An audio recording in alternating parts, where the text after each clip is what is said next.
আসসালামু আলাইকুম গাইস, আপনাদের মাঝে আরও একটি ভিডিও নিয়ে চলে আসলাম। আজকে আমার স্টুডেন্ট মাসুদ, তার সাথে আছে রাফি 14 প্রো ম্যাক্সের একটা ব্যাকশেল চেঞ্জ করবে। আপনারা সাথে থাকবেন, ভিডিওটি দেখবেন।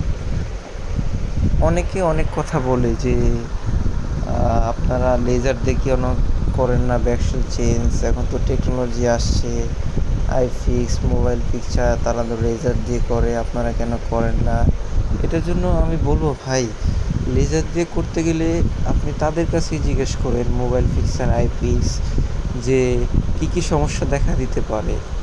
প্রথমত এক সমস্যা, লেজার দিয়ে করতে গেলে আপনার বডিতে স্কেচ আসতে পারে, ক্যামেরায় স্পট পড়তে পারে, প্লাস হলো মোস্ট ইম্পর্টেন্ট সমস্যা আসতে পারে, আপনার ফোনটা রিস্টার্ট প্রবলেম দেখা দিতে পারে। ঠিক আছে, এটা আপনি তাদেরকে জিগান, মোবাইল পিকচার আইফিক্স, তাদেরকে যে কোনো টেকনিশিয়ানকে আপনি জিগাবেন, তার ন্যূনতম নলেজ আছে আইফোন সম্পর্কে, যে ব্যাকশেল চেঞ্জ করলে লেজার মারলে আপনার ফোন রিস্টার্ট করবে, সম্ভাবনা 90%। আর আমরা এভাবে পিছন থেকে নর্মালি ইন্ডিকেটার হট গান দিয়ে এভাবে খুলি, কারণ এটা সেফ, এতে ফোনের ক্ষতি হয় না, ফুল কমপ্লিট খোলা লাগে না, কোনো ঝামেলা নাই।